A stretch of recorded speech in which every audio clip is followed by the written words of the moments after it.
MMAWeekly.com here with Sugar Rashad Evans. Sugar, how you doing, baby? I feel good, man. Doing good. Now let's talk about today. Big day, Fox, the UFC partnership in the works. Y'all are going to be on broadcast TV. What are your thoughts on that? Man, that's a huge deal. You know, one thing about Zuffa is that they continue to raise the level and what they're doing. You know, and being a fighter and having the opportunity to compete on the stage at this level is amazing. All you ever ask for as an athlete to compete is to try to compete on the highest level that you compete on, and to get the recognition that you feel that you need, and having a chance to fight on this network is going to be it's amazing. Right, and you're here in the Fox studios. You were just asking somebody about Howie Long. Is he around here? Is Terry around here? Yeah. Now you're going to be sharing screen time with these guys. How exciting is that for you? Man, it's very exciting. It's surreal. It is just surreal because getting into the sport, I never expected this at all. You know, this was a hobby of mine that I would do in between practice, in work and stuff like that. But you know, I never dreamed that this would be something that I'll be a part of, and even when I did get in, I never knew how big it would grow. And the fact that it's where it is right now is ridiculous. Now you talk about it as a hobby at one point. Now it's your job. Yeah. At what point did it become the job where you said, this is what I want to do with my life? It became, you know, it's still not the point where it's a job yet, and that's what I'm thankful for. You know, I don't want it to ever become a job where I'm just like, fuck, you know, I don't want to go to practice or nothing like that, and I'm dreading it. But I realized it's something I want to do for the rest of my life when it was easy for me to wake up and do it, and it didn't really feel like it was that much of a hindrance to me. It felt so natural to me, and it felt like it's something that God made me for. Like it was my reason to exist, to be a fighter. You know, I got this face, I got the way I look even is like such a fighter's face. Even before I was a fighter, people were like, are you a fighter?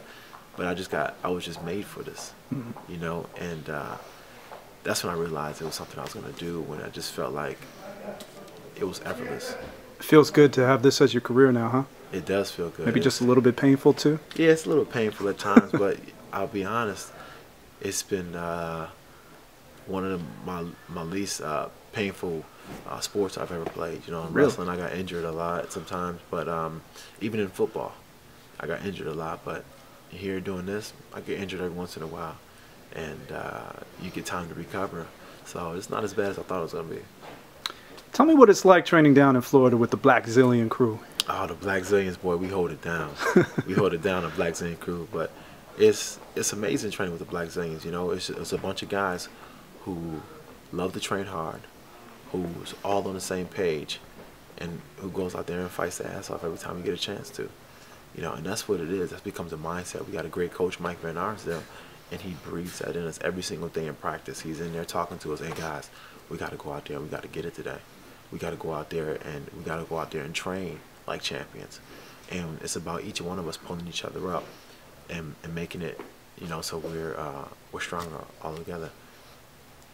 Now let's talk about the light heavyweight division real quick. Obviously, you're coming off pretty big win. Tito Ortiz stepped up on real short notice, and you know, you handled business. You put him away. Yeah. Now you're looking at Jon Jones versus Rampage. One guy you have history with, another guy you have physical history with. Who are you digging in that fight? You know, I ain't digging either one of them. I don't like either one of them. Let's just be clear about that. But I think that Jones is going to get this fight. You know, just based on the fact that I think he's more a well-rounded athlete at this point. But you know, Rampage is a game fighter. Rampage is a tough dude, and there's nobody to sleep on. And I think if Jones fights this fight wrong, he could be finding himself on the other end of one of Rampage's punches. And Rampage, he can hit hard. So, you know, but if I'm a bet, man, I'm gonna bet on Jones though. He's a big dude. Yeah, he's a big dude, man. He's a big dude, and he's growing into his body a little bit. You know, he's getting better, and he's starting to fill out a little bit more, and he's getting stronger, and all those things. So, you know, Rampage got his hands full with that. Okay. You obviously said that you don't like either one of them. Yeah. But if you had a choice to face one, who would it be? Well, I mean, Rampage, I've been there, done that. You know what I'm saying? I rode that ride. I want to fight Jones, man. That's what I really want to fight, because you know, there's something about this dude, man. I just don't really like, and have an opportunity to fight him. It'd be like Christmas. I don't care what time of the year it is. Well, you know, it seemed like the two of you were so close before, being in the same camp, and you guys were always talking about how you're boys and everything. Right. And then, you know, I guess the best phrase is shit hit the fan, and you know, things kind of just went the opposite ways. How difficult was that for you to deal with personally? It was very difficult for me to deal with personally, just because everything it had tied to it. You know, I lost a good friend in Greg Jackson, and you know, a great coach, and some of the relationships that I had over there has been fractured as well. But it's like, you know, it's unfortunate, to be honest, and it's really sad. So having a chance to fight him, I guess it'll make it all worth it. Do you think it'll put some closure on everything?